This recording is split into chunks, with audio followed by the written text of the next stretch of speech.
Buenos días, hermanos. Les saludo con mucho cariño en este 14 de junio, mes de los padres.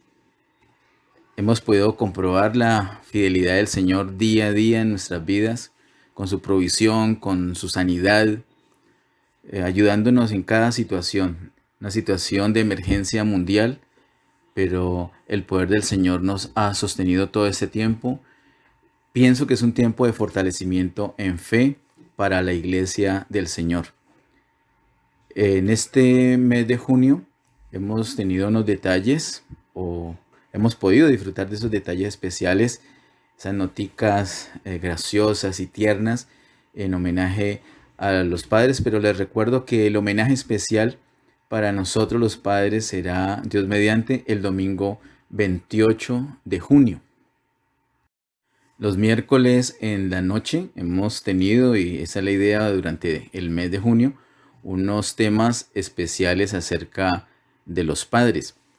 Mientras que los 3 primeros domingos del mes de junio estamos atendiendo acerca de el fin del siglo. Ese fue el tema que iniciamos hace 8 días. El fin del siglo o también el fin del mundo. Vimos hace 8 días de qué se trataba, vimos la definición en la palabra del Señor.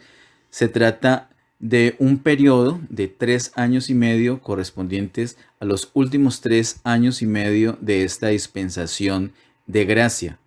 La palabra de Dios nos habla que estos 3 años y medio serán de gran tribulación, esos últimos 3 años y medio de esta dispensación de gracia.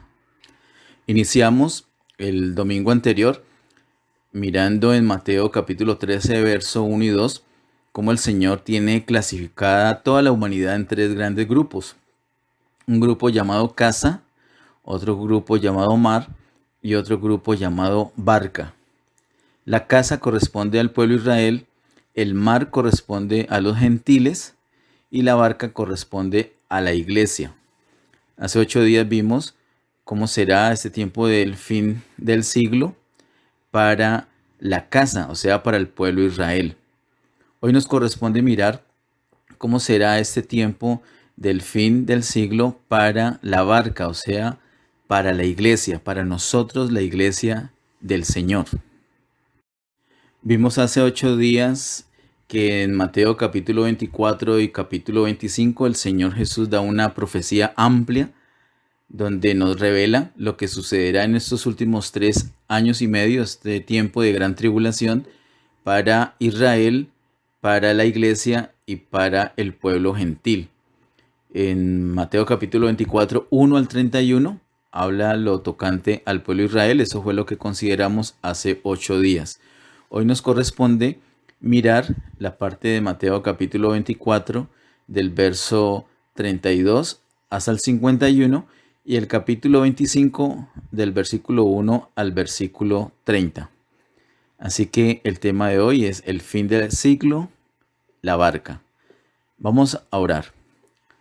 Amado Padre Celestial, en el nombre de Cristo Jesús, te damos gracias por ese tiempo, gracias por tu gran amor, ese amor derrochado para nosotros, Señor. Gracias porque podemos disfrutarte en todo momento y en todo lugar.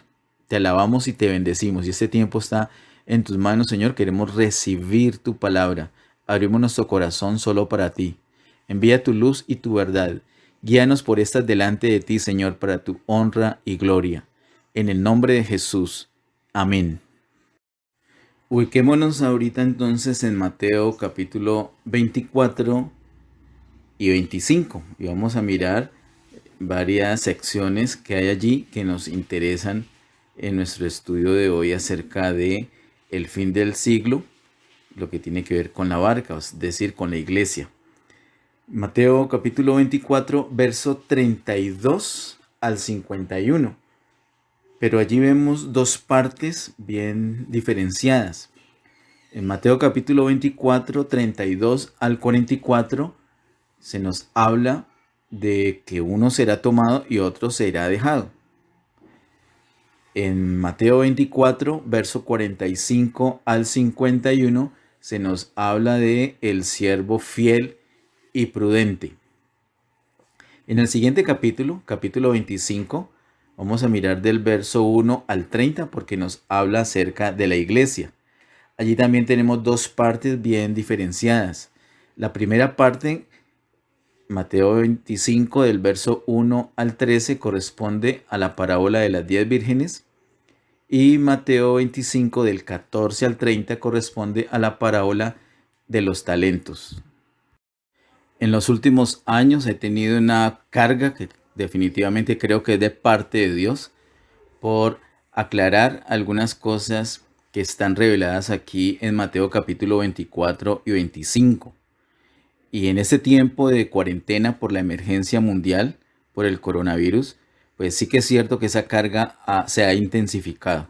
He escuchado demasiadas cosas incorrectas. Hace unos minutos acabo de escuchar también algo más. Pastores preciosos, importantes, dedicados, verdaderos siervos del Señor, pero hablando en confusión, hablando cosas que tienen que ver con Israel, las atribuyen a la iglesia, y cosas del mundo, de las naciones, de los gentiles, las atribuyen también para la iglesia. Entonces eso es un caos, una confusión. El Señor es muy claro. El Señor da una revelación aquí para que cada grupo sepa lo que le corresponde. Particularmente, el Señor hace un énfasis especial en su iglesia. Y tiene 4 secciones aquí muy especiales en Mateo 24 y 25 concernientes a la iglesia. Ahorita entonces no vamos a ahondar en esas cosas, en cada una de esas 4 secciones. Dios mediante, en detalle las veremos en el mes de julio. Cada uno de los domingos de julio podemos ocupar para una de esas secciones de Mateo 24 y 25. Pero ahorita vamos a dar una mirada general, una mirada panorámica para comprender que efectivamente sí se trata de la iglesia. Vamos a mirar la relación que hay entre esas 4 secciones y miremos los principios básicos, las advertencias fundamentales, las recomendaciones que Jesús nos da. ¿Qué perfil debemos tener nosotros para particularmente 2 cosas? Número 1, poder evitar ese sufrimiento de la gran tribulación. Y número 2, poder reinar con Cristo en el milenio. Porque a la venida del Señor Jesús, terminando este tiempo de la gran tribulación, pues viene el reino. Eso es lo que el Señor se fue a traer, el reino.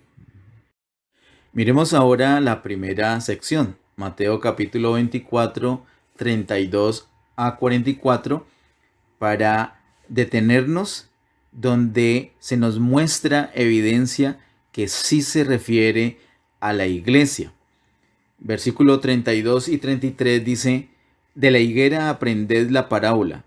Cuando ya su rama está tierna y brotan las hojas, sabéis que el verano está cerca.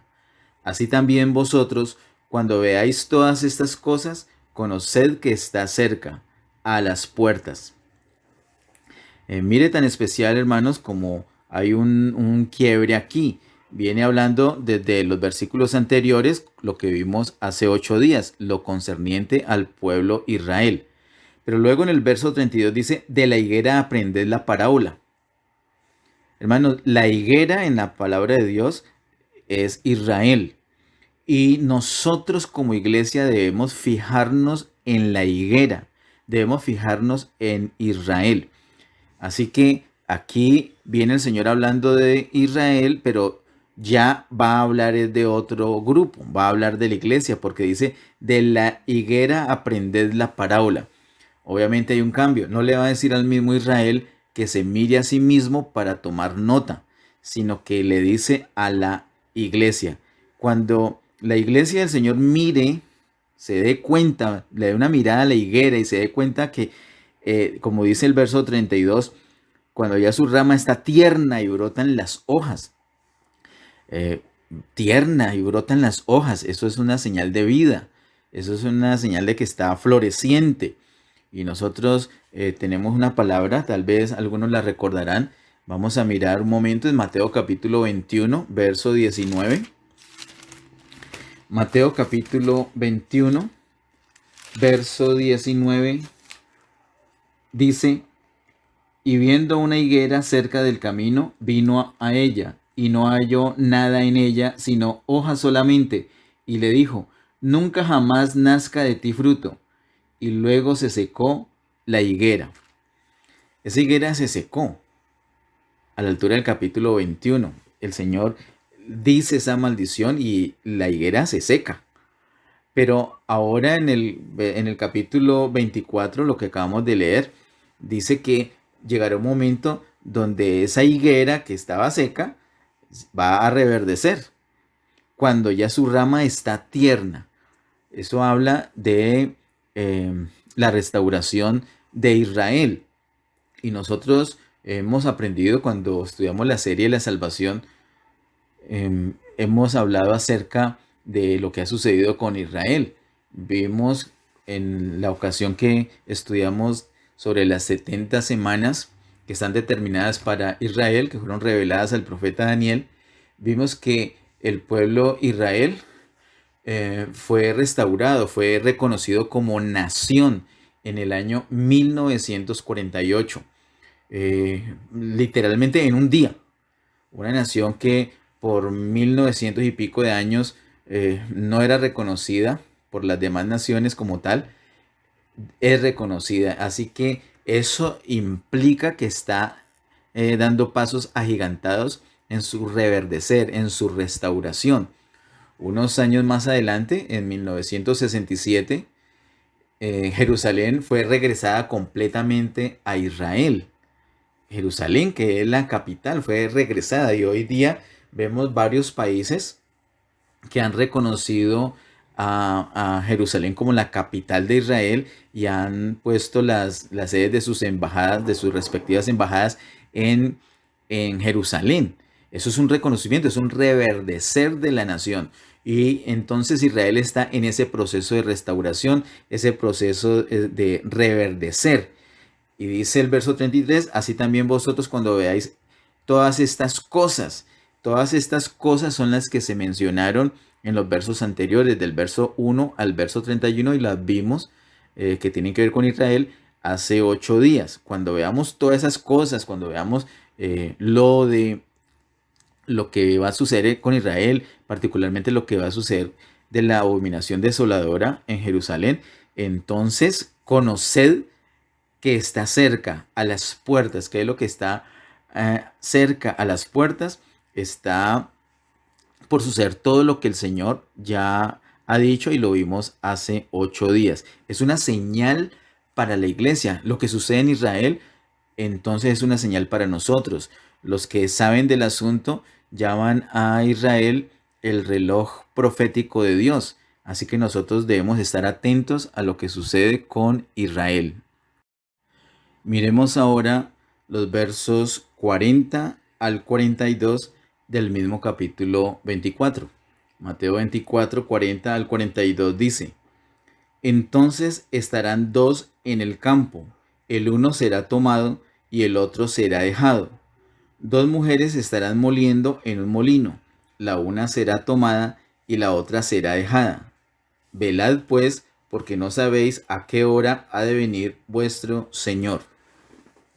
Es muy interesante todo lo que dice aquí y perdone la insistencia, pero quiero que quede claro esto. No estamos ahondando en cada una de esas 4 secciones. En julio, Dios mediante, lo vamos a hacer. Vamos es a mirar la evidencia donde se muestra, nos da claridad que se trata de la iglesia, porque algunos han dicho que se trata de una mezcla, algunas cosas para la iglesia, otras cosas para los que no son convertidos. Y debemos tener claridad si es así o no. ¿Qué nos dice la palabra de Dios y a quién se lo dice? El verso 40 habla de dos que estarán en el campo. Ellos están trabajando. Uno de ellos será tomado y el otro será dejado. Ambos están trabajando, pero hay alguna diferencia para que uno sea tomado y el otro sea dejado. El ser tomado significa que es llevado por el Señor, es llevado de aquí de la tierra y no va a pasar por la gran tribulación. El ser dejado, del verso 40, es la persona que no es llevada por el Señor y se queda aquí para sufrir la gran tribulación. Hasta allí no necesariamente podemos afirmar que se traten de convertidos, de uno convertido y otro no. Podría ser. El que es tomado, pues efectivamente que tiene que ser un creyente. Versículo 41. Dos mujeres estarán moliendo en un molino, la una será tomada y la otra será dejada. Me llama la atención que en ambos versículos se habla de cosas normales de trabajo. No están en ayuno, están en adoración, están predicando la palabra, están trabajando, están cumpliendo sus compromisos, sus obligaciones, así como el Señor lo desea. El Señor desea que nosotros tengamos una vida donde negociamos, pero no nos enredamos con los negocios. Y a pesar de que estemos en el campo, o a pesar de que estemos en el molino, a pesar de que estemos con otras personas en el mismo lugar, con el mismo oficio tal vez, la actitud tiene que ser distinta. Nosotros tenemos que tener una actitud como la de ese hombre del verso 40 que fue tomado por el Señor, o como la mujer de ese verso 41 que fue tomada por el Señor, y no como los que fueron dejados. ¿Cuál es la actitud? Verso 40 y 41 no lo dice, y por eso no alcanzamos a tener la certeza con esos dos versos solamente de que se traten de creyentes en todos los casos. Pero el verso 42 sí. El verso 42 dice, velad pues, porque no sabéis a qué hora ha de venir vuestro Señor. ¿Para quién es la advertencia de velar? Para todos. ¿Por qué el del verso 40, uno del verso 40 fue tomado? Porque era una persona que velaba. Y la otra persona no fue tomada, fue dejada. ¿Por qué? Porque no velaba. No velaba. No buscaba la presencia del Señor, no era una persona de oración, no era constante en la oración. El velar es eso, es buscar al Señor en oración continuamente, cada día. Tener una actitud de dependencia del Señor. Eso es velar. En el verso 41 es la misma situación. Ambas están en un molino, ambas están haciendo su trabajo, pero la actitud es distinta. La actitud de una era una actitud de velar, se enfocaba en velar, no se enfocaba en su trabajo con el molino. Sí trabajaba responsablemente en el molino, pero estaba enfocada en otra cosa, estaba enfocada en el Señor, estaba enfocada en el reino de Dios, estaba enfocada porque era una persona que velaba, por eso el Señor se la llevó. Y la advertencia o la recomendación, la exhortación que el Señor hace aquí es velar. Y si no se trata de personas creyentes, el Señor no les va a decir que deben velar. La palabra de Dios nos llama a los inconversos a que velen. A los inconversos los llama es al arrepentimiento, a la conversión. Los que pueden velar, los únicos que pueden velar son los creyentes. Somos nosotros los creyentes. Los que son llamados a velar, invitados a velar, son los creyentes. Ninguna persona inconversa sería invitada por el Señor a velar. Además dice el verso 42, la última parte, porque no sabéis a qué hora ha de venir vuestro Señor. El Señor Jesús es Señor, pero de su pueblo, de los creyentes, no de los mundanos. Así que esas dos personas que están en el campo, esos dos hombres que están en el campo y esas dos mujeres que están moliendo en un molino, se trata de creyentes. Esas cuatro personas son creyentes. El que es tomado es creyente, el que es dejado es creyente, tanto en el verso 40 como en el verso 41. De lo contrario, el Señor no iba a invitar a velar. Solamente pueden velar los que son creyentes. Los hijos de Dios son los únicos que pueden buscar al Señor en oración. Recuerde que no podemos ir al Padre sino por un solo camino, y es el Señor Jesús. Si la persona no tiene a Jesús, no puede ir al Padre, no puede velar. Tú y yo no solamente podemos, sino que debemos velar. Nuestra vida tiene que estar caracterizada por velar. Si tú quieres ser tomado y no dejado, tienes que velar, tienes que tomar en serio el asunto de la oración, tienes que tomar en serio, querido hermano, el asunto de buscar la presencia del Señor diariamente. No es un asunto religioso, no es un asunto para los súper espirituales, es para la persona normalita. El creyente normalito es una persona que debe orar, buscar al Señor continuamente en oración. Miremos ahorita Apocalipsis capítulo 3, verso 10.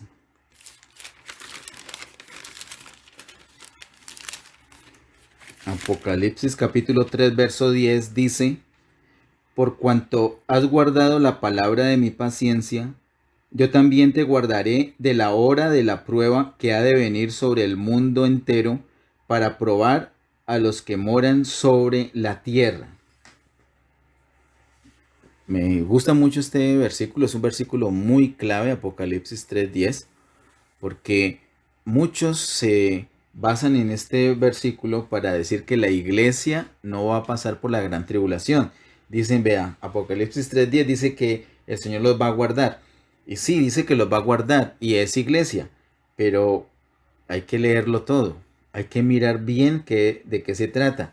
Dice, por cuanto has guardado la palabra de mi paciencia, yo también te guardaré de la hora de prueba. No son a todos los que el Señor a librar de la hora de prueba, sino a aquellos que han guardado la palabra de su paciencia, aquellos que están convertidos y consagrados. No solamente que se convirtieron y ya viven de cualquier manera, sabiendo que igual tienen vida eterna y no la van a perder, sino que además por gratitud ya están consagrados al Señor. Mi esposa, mi hermana Sara, la pastora Sara, compartió la palabra muy especial el jueves pasado. Me gustó mucho la reflexión que ella hizo acerca del corazón agradecido. Y nosotros debemos ser así, nosotros debemos consagrarnos al Señor, no por miedo. Uy, qué miedo de la gran tribulación, pongámonos a orar. No, ese no debe ser el motivo que nos lleve a orar o a buscar del Señor, sino la gratitud. Nosotros éramos esos leprosos, el Señor nos sanó, hermanos, el Señor nos libró, nos perdonó con su sangre. Él dio su sangre, derramó su sangre por nosotros. Nosotros en gratitud debemos amarlo, retribuirle con amor y consagrarnos a Él. Debemos guardar la palabra de su paciencia. Los que guarden esa palabra, los que se consagren al Señor, son los que van a ser librados por el Señor de esa gran tribulación. Eso es lo que dice Apocalipsis capítulo 3, verso 10. Pero hermanos, hay gente que en el pueblo de Dios que se acostumbró a no orar, a no ofrendar, a no ayunar, a no congregarse, a no tener tiempos de comunión, a tener una vida mundana, común y corriente, a escuchar la música que sea, a ver las canciones que sean, a hablar de cualquier manera, a no perdonar. No tienen una vida de iglesia. Ni siquiera tienen la noción que es una vida de iglesia. No tienen un amor, un interés por la palabra de Dios. ¿Eso qué es? ¿Eso es guardar la palabra de la paciencia del Señor? Ciertamente no lo es. Son personas mundanas, son creyentes pero son mundanos. Son creyentes que están dedicados al molino, son creyentes que están dedicados al campo con la actitud equivocada, enfocados en cosas que no son, no están enfocados definitivamente en el reino de Dios y su justicia. Esas personas tienen el perfil en este momento para quedarse sufriendo aquí en la gran tribulación. Son creyentes pero no guardan la palabra de la paciencia. No son los vencedores a modo de Filadelfia que van a ser librados de la gran tribulación. Así que si quieres, hermano, si queremos, hermanos, ser librados de esa gran tribulación, nuestro perfil tiene que estar caracterizado por velar. Tenemos que ser personas que velan, que buscamos al Señor en oración continuamente. Miremos ahorita en el capítulo 14 de Apocalipsis. Apocalipsis capítulo 14, versículo 4 y 5. Apocalipsis 14, verso 4 y 5 dice: estos son los que no se contaminaron con mujeres, pues son vírgenes. Estos son los que siguen al Cordero por donde quiera que va. Estos fueron redimidos de entre los hombres como primicias para Dios y para el Cordero. Y en sus bocas no fue hallada mentira, pues son sin mancha delante del trono de Dios. Aquí nos habla Apocalipsis 14, verso 4 y 5, nos habla de las primicias, es decir, ese fruto que maduró tempranamente y son recogidos antes de la cosecha definitiva. El capítulo 14 al final nos habla que la tierra es cegada, es decir, toda la iglesia ya fue llevada de la tierra, pero eso es al final del capítulo 14. Empezando el capítulo 14 son las primicias y de eso se trata, ese que es tomado o esa que es tomada aquí en Mateo capítulo 24 del verso 32 a el 44. Esos que son tomados son primicias, son personas, dice aquí que son vírgenes. Y lo vamos a ver cuando lleguemos en la serie de la salvación, el capítulo 14 de Apocalipsis, de qué se trata ser virgen. Como también lo menciona un poco más adelante, lo veremos el capítulo 25 de Mateo. No se trata de hombres vírgenes, porque se estaría desechando, se estarían descartando a las mujeres y no tiene sentido. En las primicias hay hombres y hay mujeres y son vírgenes de mujeres, dice acá, es un sentido de la actitud de vida, de no querer contaminarse. Es un cuidado de contaminarse. Esta película me puede contaminar, esta canción me puede contaminar, este hábito me puede contaminar, esta amistad me puede contaminar, este hobby me puede contaminar, esta actitud es dañina. Entonces se conservan como vírgenes, se cuidan mucho para el Señor, van por donde va el Señor. Si el Señor no va por ahí no van. Esa es la actitud que debemos tener, hermanos, si nosotros queremos ser esas primicias, si queremos ser de los que son tomados. Eso es lo que debemos hacer. Debemos velar. La enseñanza aquí es velar. Vamos ahora a la siguiente sección, Mateo 24, 45 al 51. Y aquí prácticamente todos los versículos nos dan evidencia que se trata de la iglesia. Vamos a mirar. Dice Mateo 24, 45 al 51.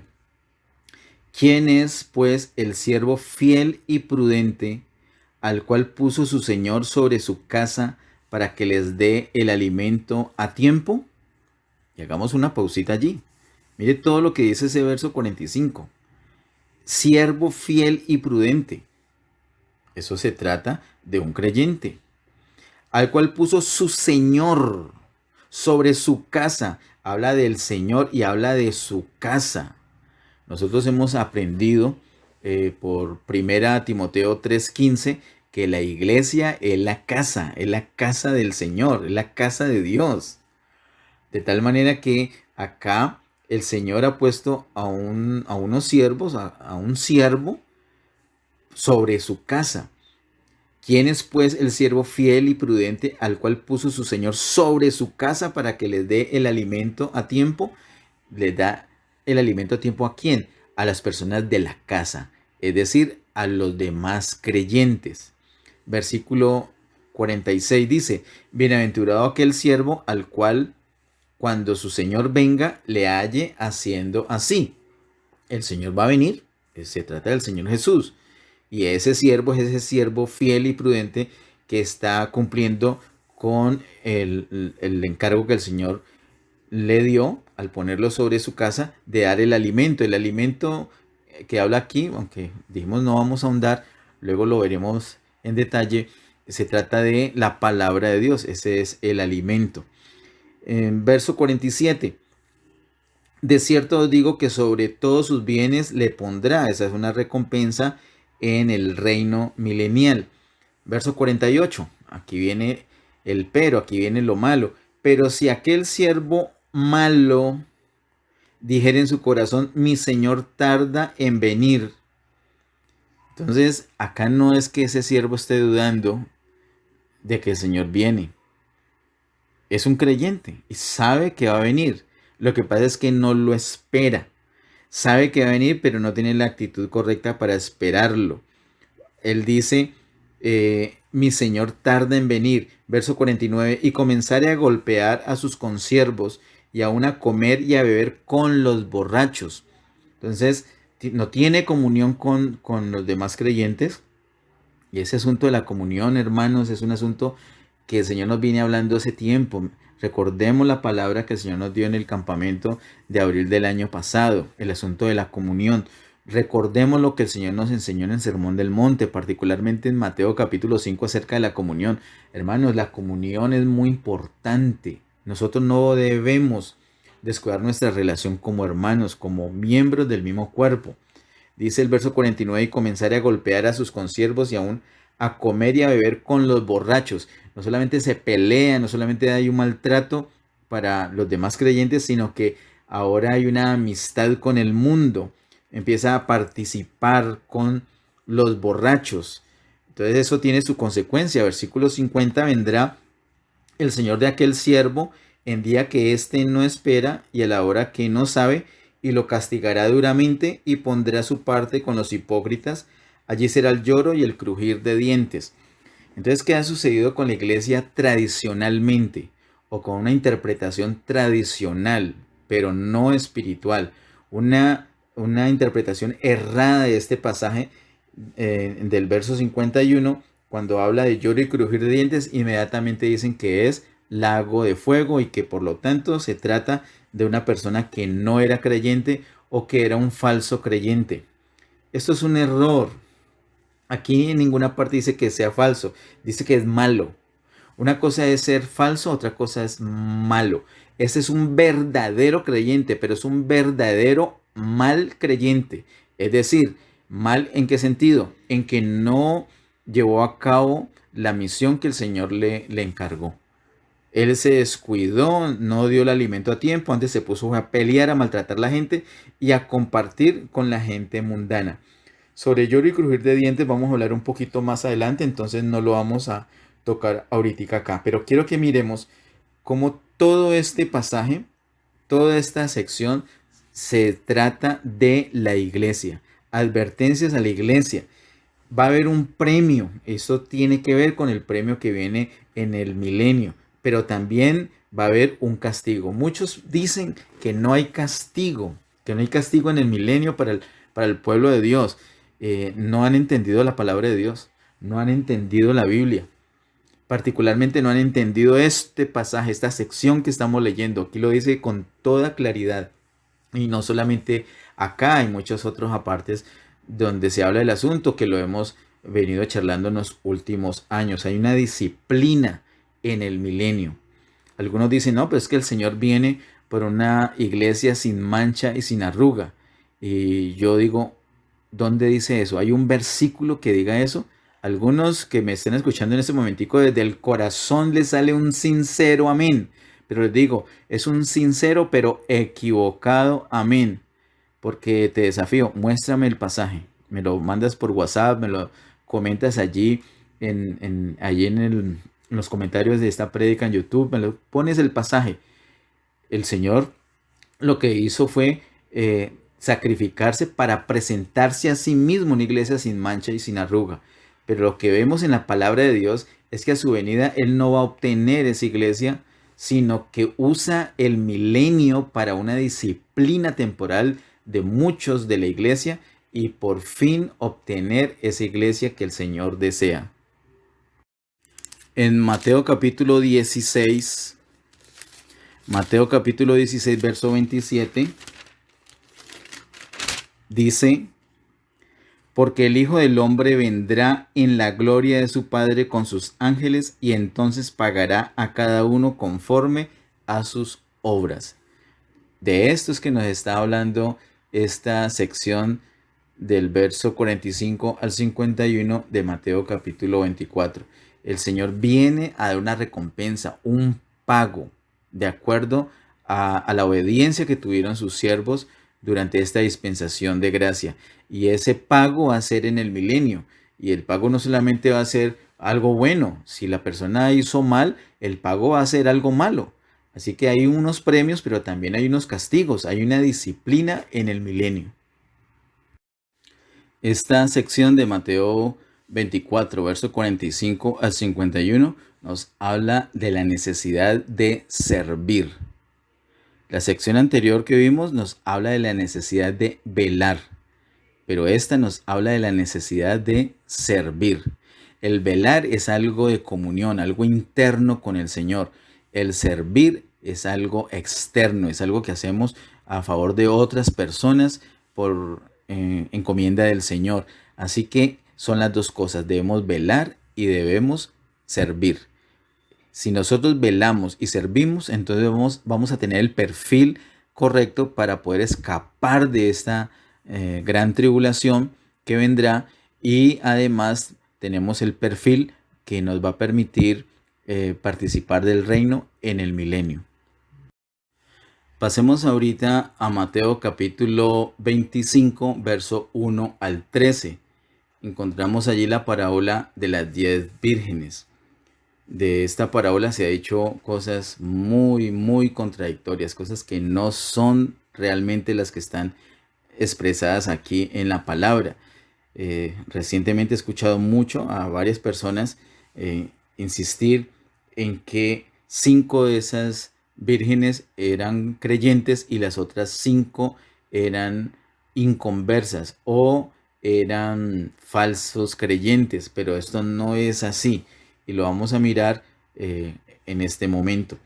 En el mismo versículo 1 nos damos cuenta que se trata de creyentes, no 5, sino 10. Dice la palabra del Señor en el verso 1, Mateo 25, 1. Entonces el reino de los cielos será semejante a 10 vírgenes que tomando sus lámparas salieron a recibir al esposo. El esposo obviamente es el Señor Jesús. Bueno, de pronto no es tan obvio aquí solamente con el verso 1, pero al mirar toda la parábola nos damos cuenta que es el Señor Jesús. Si no fueran creyentes todas, sino solamente 5, entonces solamente 5 irían a buscar al Señor. Obvio, lógico. Si ahorita difícilmente el pueblo de Dios en su totalidad se consagra a buscar al Señor, ahora pretender que los inconversos lo hagan no tiene sentido. Este versículo 1 nos habla de un sentido común. Las 10 vírgenes salen a recibir al esposo. Además, se trata de 10 vírgenes. 10 vírgenes, eso no está hablando de un asunto de servicio, ni un asunto de milicia, está hablando de un asunto de relación. Vírgenes porque están esperando al esposo, están esperando al novio. ¿Para qué lo están esperando? Para las bodas. Y son 10. No es una virgen y un séquito de compañía, como algunos dicen. No, eso es un error. Lo leen en algún libro, en algún comentario bíblico y lo siguen repitiendo. Yo no tengo nada en contra de los comentarios. Gloria a Dios por los siervos que nos ayudan a comprender la palabra de Dios.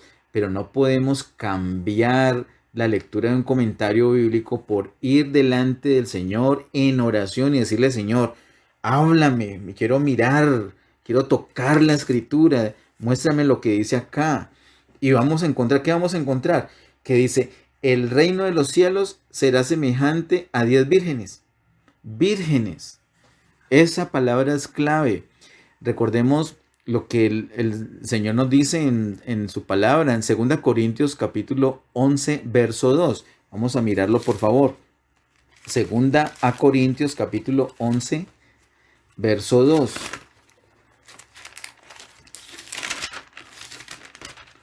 Dice así: porque os celo con celo de Dios, pues os he desposado con un solo esposo, para presentaros como una virgen pura a Cristo. Ese es el esposo, Cristo. ¿Y para qué viene? Para las bodas. Son las bodas del Cordero. Y se va a casar con esas vírgenes. Son las 10 vírgenes. Son creyentes. Esas vírgenes representan la iglesia del Señor. No 5, las 10. Desde el versículo 1 de Mateo 25 podemos afirmar con toda seguridad que se tratan de creyentes. Los versos siguientes dicen, verso 2 en adelante: 5 de ellas eran prudentes y 5 insensatas. Las insensatas, tomando sus lámparas, no tomaron consigo aceite. Entonces muchos colocan un punto allí y dicen: ¿sí ven? Esas insensatas no tenían aceite, no tenían el Espíritu Santo en sus lámparas, o sea que no son creyentes. Pero aquí no dice eso, ni siquiera hay un punto. Tenemos que leer, mira, la parte gramatical es básica. Claro, necesitamos la revelación, la ayuda del Espíritu Santo, sí, pero es que el Señor nos ha dado la palabra suya en un lenguaje humano, entonces tenemos que utilizar esa herramienta, el lenguaje humano, la gramática. Ahí no hay un punto, hay un punto y coma. Así que la idea se debe complementar con lo que sigue. ¿Y qué es lo que sigue? Versículo número 4 dice, mas las prudentes tomaron aceite en sus vasijas juntamente con sus lámparas. Así que no solamente es un asunto de lámparas. El verso 4 nos habla de otro concepto, concepto de vasijas. Lo que hicieron las insensatas es que solamente atendieron sus lámparas. Los que hicieron las prudentes, según el verso 4, dice, mas las prudentes tomaron aceite en sus vasijas juntamente con sus lámparas. Las prudentes no solamente atendieron sus lámparas, sino también sus vasijas. ¿Cómo así atendieron? Las cargaron con aceite. Se aseguraron de tener aceite extra. Esto me suena a una doble porción, es decir, una porción de aceite para la lámpara y una porción de aceite para la vasija. ¿Qué hicieron las insensatas? Según el verso 3, las insensatas tomando sus lámparas, no tomaron consigo aceite. Pero no está diciendo nunca que en la lámpara no había aceite. Si lo complementamos, si vemos la idea completa que está en los versos 3 y 4, nos damos cuenta cuál es la diferencia. La diferencia no está en las lámparas realmente, la diferencia está principalmente es en la vasija, en las vasijas de las prudentes que sí tenían aceite. Si miramos un poco más adelante, en el versículo número 8 dice, y las insensatas dijeron a las prudentes, dadnos de vuestro aceite porque nuestras lámparas se apagan. ¿Nuestras lámparas qué? Dicen las insensatas, se apagan. Si se iban a apagar, si están a punto de apagarse, era porque estaban como encendidas. Y si están encendidas es porque efectivamente sí tienen aceite. Ese aceite en la lámpara indica que tienen el Espíritu Santo, que son salvas, pero no eran consagradas. ¿Cómo nos damos cuenta que no eran consagradas? Porque no tenían aceite extra para su vasija. Sus vasijas no tenían aceite. Entonces tenemos que mirar qué es eso de lámpara y qué es eso de vasija. Para esto, quiero que demos una miradita a Proverbios capítulo 20, verso 27. Proverbios capítulo 20, verso 27 dice, lámpara de Jehová es el espíritu del hombre, la cual escudriña lo más profundo del corazón. Eso es, hermanos, es todo el misterio. ¿Qué es la lámpara? Según dice Proverbios 20, 27. Lo acabamos de leer. ¿Lo tienes claro? ¿Lo puedes comprender? ¿Lo puedes ver? Lámpara de Jehová es el espíritu del hombre. El espíritu es la lámpara. Las 10 vírgenes, tanto las prudentes como las insensatas, tenían en su lámpara, tenían aceite.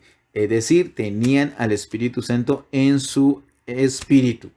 Cada una de ellas, las 10. Por eso tenían la lámpara encendida, que se apagaba, como le sucede a muchos hermanos, a muchos creyentes. Parece que se van a apagar. A veces no parecen ni convertidos, pero es convertido, sí. Creen en el Señor Jesús, es convertido. ¿Qué hacemos? Eso es lo que dice la palabra de Dios. Tiene aceite en su lámpara. ¿Qué es lo que le pasa a esa persona? ¿Por qué tan decaída? ¿Por qué no le gusta orar? ¿Por qué tanta dificultad para adorar? ¿Por qué tanta dificultad para participar en un tiempo de comunión? ¿Por qué tanta dificultad para entrar en una vida de iglesia, en una hermandad? ¿Por qué? Porque le falta es aceite extra. ¿Y aceite extra dónde? En la vasija.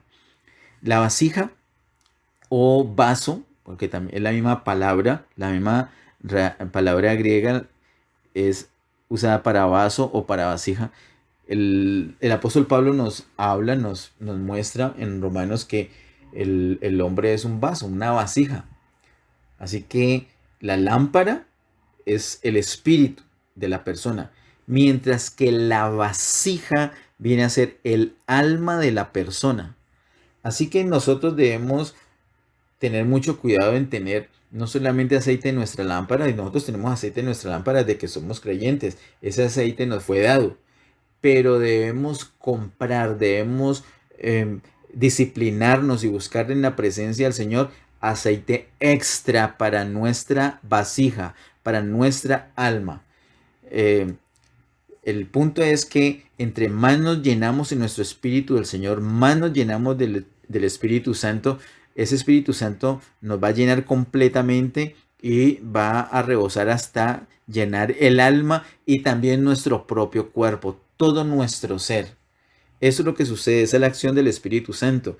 Y estas vírgenes insensatas, ellas no tomaron aceite para sus vasijas, pero en su espíritu, es decir, en las lámparas, sí tenían aceite, y la muestra es que estaban encendidas.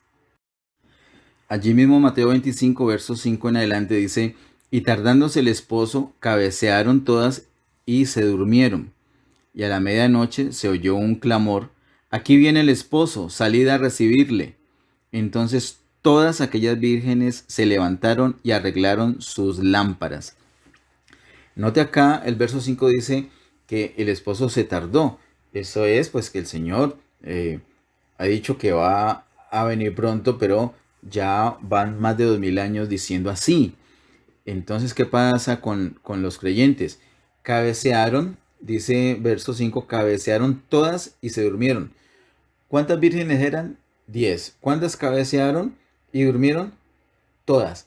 Ese cabecear es que se debilitaron o se envejecieron, se enfermaron, y ese durmieron es que murieron.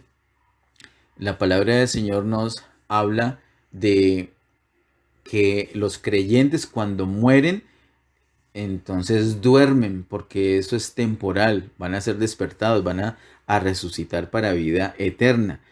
El versículo 5 nuevamente nos está comprobando que las 10 son creyentes.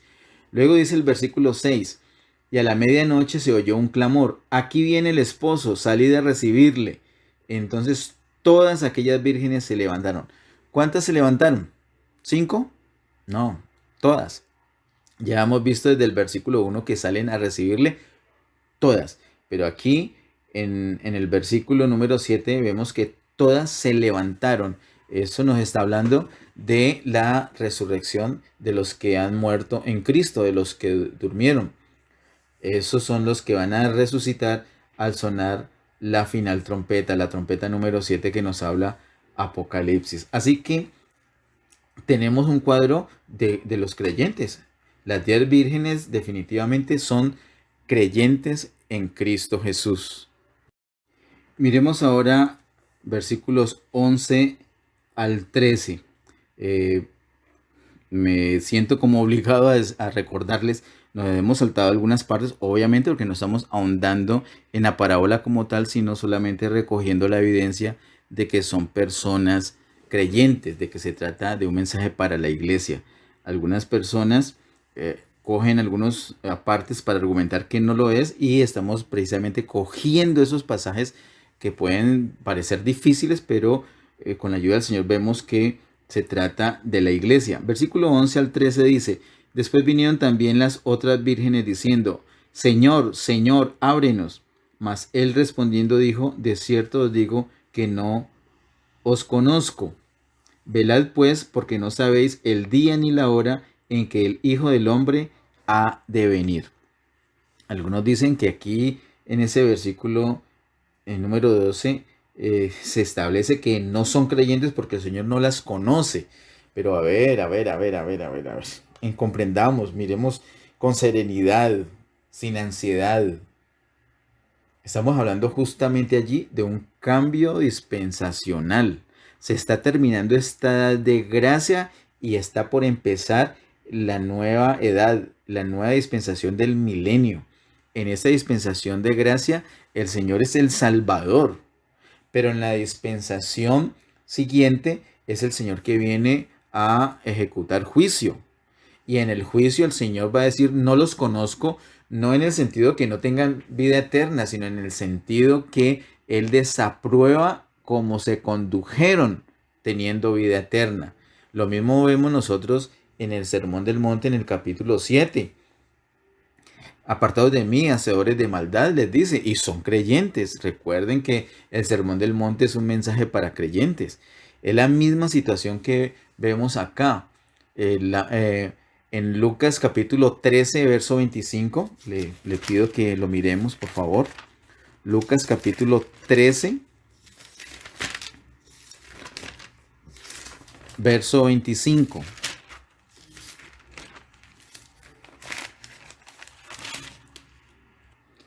Dice el verso 25, después que el padre de familia se haya levantado y cerrado la puerta, y estando fuera empecéis a llamar a la puerta diciendo, Señor, Señor, ábrenos. Él respondiendo dirá, no sé de dónde sois. Esa es la manera de desaprobar, porque el Señor está haciendo ya un juicio y ahí empieza la recompensa, viene el castigo. Esas personas creyentes que no se consagraron al Señor, que no tuvieron ese aceite extra para, en sus vasijas, no se consagraron al Señor, entonces no van a participar del reino con el Señor, van a encontrar la puerta cerrada, no van a estar en el reino. Quiero que notemos, hermanos, esta situación. Todos estos son creyentes. Las 10 vírgenes son todos creyentes. Miremos por favor ahorita primera a Tesalonicenses capítulo 4 verso 13 al 17. Dice primera a Tesalonicenses capítulo 4 verso 13 al 17. Tampoco queremos, hermanos, que ignoréis acerca de los que duermen, para que no os entristezcáis como los otros que no tienen esperanza. Porque si creemos que Jesús murió y resucitó, así también traerá Dios con Jesús a los que durmieron en él. Por lo cual os decimos esto en palabra del Señor, que nosotros que vivimos, que habremos quedado hasta la venida del Señor, no precederemos a los que durmieron. Porque el Señor mismo, con voz de mando, con voz de arcángel y con trompeta de Dios descenderá del cielo, y los muertos en Cristo resucitarán primero. Luego nosotros, los que vivimos, los que hayamos quedado, seremos arrebatados juntamente con ellos en las nubes para recibir al Señor en el aire, y así estaremos siempre con el Señor. Esto es lo que dice el apóstol Pablo y tiene la relación completa con el asunto de las 10 vírgenes. Esa es la resurrección de los que durmieron. Y viene un gran estruendo, ahí viene el esposo, ahí viene, es una voz de arcángel, es con trompeta, se avisa que viene el Señor y todas resucitan para recibir al Señor. Eso tiene un complemento muy especial con la sección que vimos ahorita en Mateo capítulo 24, con la parte de velar, en la parte que vimos que uno será tomado y otro será dejado. Vimos que había que velar, pero no se dice cómo. En cambio aquí en el capítulo 25, del verso 1 al 13, con la parábola de las 10 vírgenes, sí se nos dice cómo se debe velar. ¿Cómo hay que velar? Buscando aceite, asegurando que haya aceite extra en nuestra vasija. Así que es clave ser llenos del Espíritu Santo. Acá se nos habla nuevamente de velar. De eso habla esta sección de Mateo capítulo 25, verso 1 al 13, de velar. Esta sección complementa la sección de Mateo 24, 32 al 44. En esa sección de Mateo 24 se nos dice que hay que velar, pero no nos dice cómo. Mateo 25 sí nos dice cómo. Debemos ser llenos del Espíritu Santo. Ahora quiero que note que en el capítulo 24, 32 al 44, se hablan de dos que están en el campo o dos mujeres que están en molino. Y ahora en el capítulo 25 se habla de 10 vírgenes. 10 es más que 2 o más que 4. Así que 10 son la mayoría del pueblo de Dios y 2 o 4 son la minoría. La minoría van a estar vivos en este tiempo, cuando está sucediendo estas cosas que narra el Señor acá, van a estar vivos. La minoría, uno será tomado, otro será dejado. La mayoría, como muestra el capítulo 25, ya durmieron, es decir, ya han muerto y van a resucitar. Así que es Mateo 24, esa sección 32 al 44, se complementa con Mateo 25, 1 al 13. No solamente que nos dice cómo se debe velar, sino que aparecen las personas, los creyentes que ya han muerto. Capítulo 24, los que no han muerto. Capítulo 25, los que ya han muerto. Todos tenemos que velar. No estoy diciendo que los que murieron, que después de que mueren tienen que velar. No, antes. Pero estas personas resucitan y son personas que unas habían velado suficiente y otras no lo habían hecho. Ahora, hermanos, miremos la última sección, Mateo 25, 14 al 30, que nos habla de la parábola de los talentos. Dice así, Mateo 25, verso 14, dice lo siguiente: porque el reino de los cielos es como un hombre que yéndose lejos llamó a sus siervos y les entregó sus bienes. Ese verso 14 es muy diciente. Muy diciente. Así es el reino de los cielos. Un hombre que yéndose lejos, es el Señor Jesús, se fue lejos, es decir, se fue al cielo. Llamó a sus siervos, ya, ahí ya quedó claro. Un inconverso no es siervo del Señor. Hay una dificultad que tienen muchos hermanos porque al siervo que no fue bueno, note que no es un siervo falso, sino un siervo no bueno, un siervo malo, un siervo negligente. Es distinto ser falso que negligente. Eso es un verdadero, pero negligente, desafortunadamente. Así que es un convertido, es un creyente, es un siervo.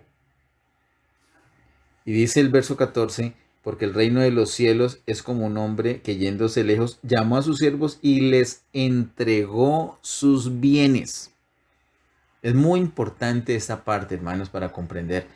¿De quién son los bienes? Los bienes son del Señor, son del Señor Jesús. Él se fue, pero llamó a sus siervos y les entregó sus bienes. Yo quiero que hagamos una pausita aquí y miremos por un momento en Primera a Corintios capítulo 7, verso 22 al 23. Primera a Corintios capítulo 7, verso 22 al 23. Dice así: porque el que en el Señor fue llamado siendo esclavo, liberto es del Señor. Asimismo, el que fue llamado siendo libre, esclavo es de Cristo. Por precio fuisteis comprados. No os hagáis esclavos de los hombres. Nosotros fuimos comprados con un precio. Un alto precio pagó el Señor por nosotros. Somos sus siervos, somos sus esclavos. Realmente la palabra original se debe traducir acá como esclavo, es la misma, siervo o esclavo. Así que el Señor se va y llama a sus esclavos o a sus siervos para entregarles sus bienes. Se los entrega para que los administre. Dice el versículo 15, volviendo a Mateo 25, 15, dice: a uno dio 5 talentos y a otro 2 y a otro 1, a cada uno conforme a su capacidad, y luego se fue lejos. Note, a uno le dio 5, a uno le dio 2 y a uno le dio 1 y luego se fue lejos. Le dio de acuerdo a su capacidad. ¿Qué les dio? Dice el verso 15 que les dio talentos. ¿De dónde sacó esos talentos? El verso 14 dice de dónde. Dice: llamó a sus siervos y les entregó sus bienes. Cuando están en las manos del Señor, son los bienes del Señor. Y cuando están esos bienes del Señor en nuestras manos, se transforman se convierten en talentos. Así que esos talentos no se trata de capacidades naturales que tenemos desde que nacemos, sino que se trata de dones del Espíritu. Dones de Dios, son bienes de Dios dados a nosotros para que nosotros los administremos. Son los bienes del Señor dados a nosotros, se convierten en talentos que usamos nosotros para la obra del Señor. Démosle una miradita, por favor, a Primera de Pedro, capítulo 4, verso 10. Primera de Pedro 4, 10 dice: cada uno, según el don que ha recibido, ministrelo a los otros como buenos administradores de la multiforme gracia de Dios. Es literalmente eso. Nosotros administramos la multiforme gracia de Dios. Él la pone en nuestras manos, pone sus bienes, lo de Él, lo pone en nuestras manos para que nosotros lo administremos para Él.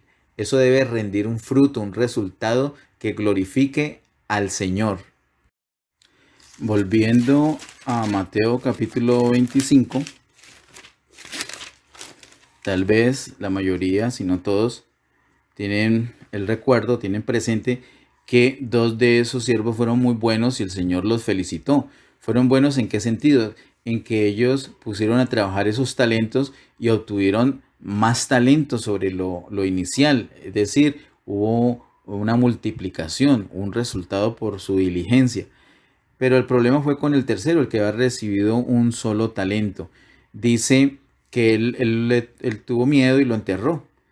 Esos detalles no los vamos a mirar ahorita, pero sí el resultado. El versículo 30 dice: y al siervo inútil echadle en las tinieblas de afuera, allí será el lloro y el crujir de dientes. Y es precisamente este versículo 30 de Mateo 25 que usan muchos creyentes para decir que esa persona fue echada en el infierno o fue echada en el lago de fuego, que se perdió eternamente. Entonces, por un lado dirán que la vida eterna sí se pierde, lo cual es un error grandísimo decirlo, porque la palabra de Dios enseña otra cosa. Por otro lado dirán que era un creyente falso, pero acá no se trata de un creyente falso, sino un creyente malo. No es un siervo falso, sino un siervo inútil. Son palabras del Señor, creamos lo que el Señor ha dicho. ¿Cuál es el problema? El problema son esas tinieblas de afuera. El problema es ese lloro y crujir de dientes que habla el verso 30. Se piensa que lo que viene en el tribunal de Cristo para el pueblo de Dios solamente son unos buenos regalos de recompensa. Y que todas las fechorías, todas las cosas malas que nosotros hemos hecho, que los creyentes hacen, y algunos no les importa, nunca lo confiesan, no se arrepienten y siguen su vida descuidada, piensan que la muerte los va a santificar. Y la palabra de Dios nunca dice eso. Otro me dijo por allí hace unos años que el Señor en su misericordia le va a conceder un minutico final, por lo menos unos segundos, para que se arrepienta. Interesante, pero ¿dónde está la escritura que dice eso? Hermano, no tenemos que especular, no tenemos que hacer ajustes a la palabra de Dios. Nosotros somos los que nos tenemos que ajustar. Nuestra mente es la que tiene que ser renovada conforme a la palabra de Dios. Más bien lo que tenemos que hacer es mirarla, estudiarla, creerla, confiar en ella. Les invito a que miremos 2 Corintios capítulo 5, verso 10. 2 Corintios, verso 5.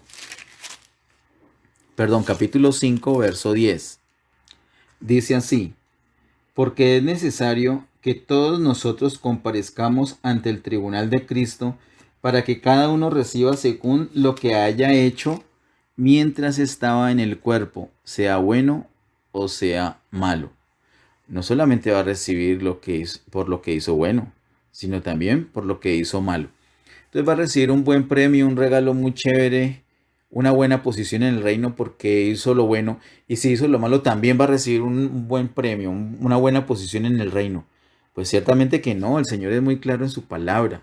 Va a haber una disciplina, Va a haber un castigo en la dispensación que viene en el milenio. Le pido por favor ahora, para mirar ese asunto del lloro y crujir de dientes, que miremos en Mateo capítulo 13. Definitivamente, mientras nos ubicamos allí en Mateo 13, quiero decirle, definitivamente el Señor nos habla de una disciplina que va a haber. Y nosotros estamos aprendiendo aquí que debemos hacer dos cosas: velar y servir. Mateo capítulo 13, verso 42 dice, Mateo 13, 42 dice, y los echarán en el horno de fuego. Allí será el lloro y el crujir de dientes. Aquí se trata de cizaña. Aquí sí se trata de creyentes falsos. Esos no son creyentes malos, ni son creyentes inútiles, no son creyentes flojos, débiles. No, son falsos, no son creyentes. Ni creyentes fuertes, ni creyentes flojos. No son creyentes, son incrédulos. Se habían hecho pasar por creyentes, pero no lo eran. ¿Cuál es el resultado para ellos? Verso 42, y los echarán en el horno de fuego. Allí será el lloro y el crujir de dientes. Ese horno de fuego es el lago de fuego. Allí también habrá lloro y crujir de dientes. Muy bien. Ahora miremos más adelantico el verso 50. Yo no les he explicado esta parábola en el versículo 13. Hay varias parábolas, de hecho. Algún día el Señor nos dé la ocasión para mirarlas una a una. Son muchas parábolas muy interesantes. Ese verso 42 nos habla de falsos creyentes, irán al lago de fuego donde habrá lloro y crujir de dientes. Ahora miremos el verso 50. Dice el verso 50, y los echarán en el horno de fuego. Allí será el lloro y el crujir de dientes. Ese horno de fuego es el lago de fuego. Aquí se trata de un pescado malo, que corresponden a los cabritos, que si el Señor nos permite lo veremos el próximo domingo, dentro de 8 días. Así que esos también van al lago de fuego. Y dice el verso 50 también, allí será el lloro y el crujir de dientes. Entonces, ¿qué ha pasado con esto? Como hay lloro y crujir de dientes en el lago de fuego, cada vez que alguien ve o lee lloro y crujir de dientes, lo asocia con lago de fuego. Y por eso piensa que ese siervo malo de Mateo 25:30 va a ir al lago de fuego. Pero eso no es así. Allí no se habla de horno, pero sí se habla de lloro y crujir de dientes. Porque no solamente habrá lloro y crujir de dientes en el lago de fuego para la perdición eterna, sino que también habrá lloro y crujir de dientes para la disciplina temporal durante el milenio. Y no es en el lago de fuego, sino en las tinieblas de afuera. Una parte fuera del reino, fuera de la gloria del reino en el milenio, estará la iglesia que no se consagró, la iglesia que no corrió bien, con paciencia, esta carrera que tenemos por delante. Debemos consagrar nuestras vidas al Señor. Miremos para terminar Mateo capítulo 8, verso 12. Mateo capítulo 8, verso 12 dice, mas los hijos del reino serán echados a las tinieblas de afuera. Allí será el lloro y el crujir de dientes. Aquí habla de los hijos del reino, y particularmente estos hijos del reino que habla el versículo 12 de Mateo 8, se está refiriendo a creyentes, a judíos creyentes en el Señor, pero que no se consagraron. No van a ser echados al horno de fuego. Aquí no habla de horno de fuego, habla de tinieblas de afuera, que es distinto. El horno de fuego es el lago de fuego y es definitivo, es perdición eterna. Mientras que tinieblas de afuera es durante el milenio y será una disciplina temporal. No debemos asociar siempre lloro y crujir de dientes con condenación eterna. Si fuera así, entonces ese siervo inútil que habla Mateo 25:30 no sería un creyente, pero sí lo es. Hermanos, con esta vista panorámica, yo pienso que nos queda claro que las advertencias que el Señor Jesús da entre Mateo 24, verso 32 al 51, y Mateo 25 del 1 al 30 realmente es para la iglesia. Tengamos en cuenta esto. El Señor nos habla del fin del siglo y dice lo que va a pasar con Israel, lo que va a pasar con la iglesia y lo que va a pasar con los gentiles. ¿Qué será nuestra tarea? Lo de los gentiles, Dios mediante, el próximo domingo. Esta sección de Mateo 25, 14 al 30 complementa la sección de Mateo 24, 45 al 51 en el sentido de servir. La parte de Mateo 24 nos dice que debemos servir, pero la parte de Mateo 25 nos dice cómo debemos servir y es poniendo en funcionamiento los dones del Espíritu, esos bienes que son del Señor, pero que ha puesto en nuestras manos para que los administremos. Así que debemos pedirle la sabiduría al Señor para usar lo que Él nos ha dado para su gloria. Esa es la clave que nos muestra estas 4 secciones de Mateo 24 y 25 para la iglesia. La iglesia debe velar y servir. Les invito a que oremos, hermanos. Amado Padre Celestial, en el nombre de Jesús, te damos gracias por tu gran amor y misericordia. Gracias por esta palabra, Señor. Gracias por esta profecía en Mateo 24 y 25. Hemos visto lo que viene para Israel, también hemos visto lo que viene para la iglesia. Permítenos, Señor, concédenos la oportunidad tal vez en el próximo mes para ver en detalle esas 4 secciones de Mateo 24 y 25 y aprender bien lo que debemos hacer como iglesia. Pero hoy nos has enseñado que debemos velar y servir y que efectivamente la iglesia que no se consagre va a pasar por la gran tribulación. Y no solamente eso, sino que se va a perder de reinar contigo en el milenio. Ayúdanos, Señor, a velar y servir. Ayúdanos en nuestra debilidad, Señor. Ayúdanos a depender de ti, a buscarte, Señor. Ayúdanos, amado Dios, en el nombre de Jesús te lo pedimos.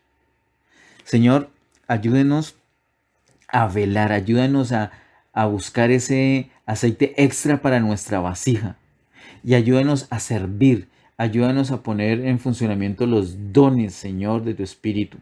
Te lo pedimos en el nombre de Cristo Jesús. Queremos, Señor, ser tenidos por dignos de escapar de la prueba de fuego, de esa prueba terrible de la gran tribulación que vendrá sobre toda la tierra habitada. Y queremos, Señor, tener el privilegio de reinar contigo en el milenio. Ayúdenos, Señor. Ayúdenos, Padre, en el nombre de Jesús. Amén.